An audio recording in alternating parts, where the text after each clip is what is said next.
परिचय। शनिवार को बैडमिंटन मैच होना है। रमेश और उसका मित्र कोर्ट तैयार करने में लगे हैं। देखो, रमेश क्या कर रहा है। उसके हाथ में सफेद चौक का पाउडर है और वह बिंदु लगा रहा है। उसके बाद उसने उस बिंदु से शुरू करके कुछ दूरी तक एक सीधी रेखा बनाई है। आइए अब हम उन विभिन्न ज्यामितीय आकृतियों के बारे में जानें जिन्हें उसने मैच के लिए कोर्ट तैयार करते समय इस्तेमाल की हैं।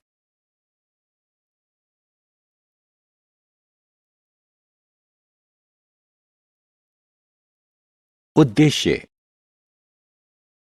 इस पाठ के अंत में आप निम्न करने में सक्षम हो जाएंगे: बिंदु को परिभाषित करना, रेखाखंड को परिभाषित करना, रेखा और किरण को परिभाषित करना, समानांतर और प्रतिच्छेदी रेखाओं का वर्णन करना, कोण की पहचान करना।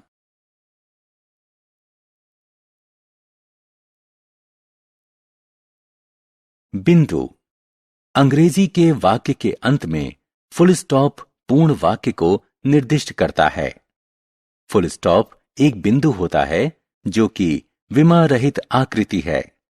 एक नुकीली पेंसिल की नोक से बनाया गया लगभग ना दिखने वाला चिन्ह डॉट बिंदु की निकटवर्ती अवधारणा है। बिंदु अवस्थिति का निर्धारण करता है या स्थिति के बारे में जानकारी देता है। बिंदु अंग्रेजी के बड़े अक्षरों जैसे ABC से दर्शाया जाता है। ये बिंदु A, बिंदु B और बिंदु C के रूप में पढ़े जाते हैं। रात में आकाश में दिखने वाले तारे बिंदु के प्राकृतिक उदाहरण हैं।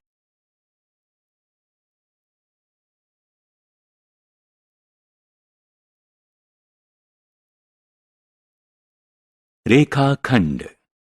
हमारे दैनिक जीवन में रेखाखंड के अनेक उदाहरण हैं। मेज की core, black board, pencil box, पैमाना या लंच बॉक्स एक रेखाखंड हैं।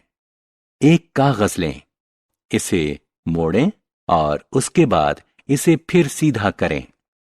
कागज को मोड़ने के कारण बना चिन्ह एक रेखाखंड है। एक पतला धागा लें और इसे सीधा रखें। यह भी एक प्रकार का रेखाखंड है। दो बिंदुओं के मध्य की न्यूनतम दूरी रेखाखंड कहलाती है। इस रेखाखंड के आरंभ और अंत इसके अंत बिंदु कहलाते हैं। रेखाखंड को इसके अंत बिंदुओं के नाम पर नामांकित किया जा सकता है। हम इस रेखाखंड को AB या BA कह सकते हैं।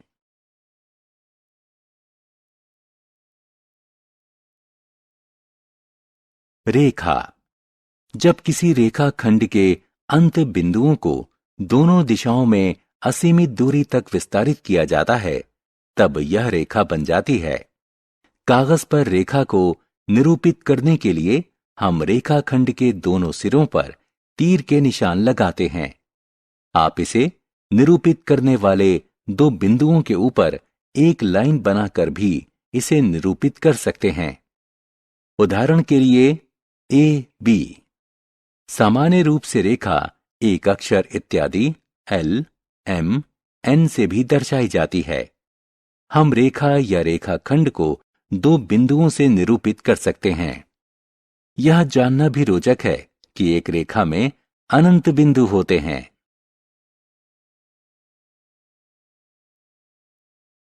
प्रतिच्छेदी रेखाएं। चित्र को देखें। जब दो रेखाएं एक बिंदु से होकर गुजरती हैं, तो उन्हें हम प्रतिच्छेदी रेखाएं कहते हैं। दो रेखाएं L1 और L2 एक बिंदु से होकर गुजरती हैं, तो L1 और L2 प्रतिच्छेदी रेखाएं और P प्रतिच्छेदन बिंदु कहलाता है। हम प्रतिच्छेदी रेखाओं को एक उभयनिष्ठ बिंदु वाली दो रेखाओं के रूप में भी परिभाषित कर सकते हैं। आपके पास प्रतिच्छेदी रेखाओं के अनेक उदाहरण हैं।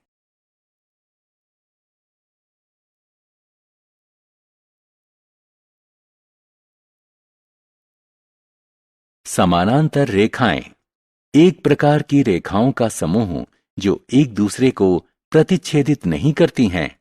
ऐसी रेखाएं जो कभी नहीं मिलती हैं, समानांतर रेखाएं कहलाती हैं। इन दोनों रेखाओं के मध्य की दूरी सदैव समान रहती है। यहां दो रेखाएं L और M हैं, जो एक दूसरे को प्रतिच्छेदित नहीं करती हैं, इसलिए वे समानांतर रेखाएं हैं। हमारे दैनिक जीवन में समानांतर रेखाओं के उदाहरण हैं सड़क के किनारे, रेल की पटरियां, पुस्तक की कोरें।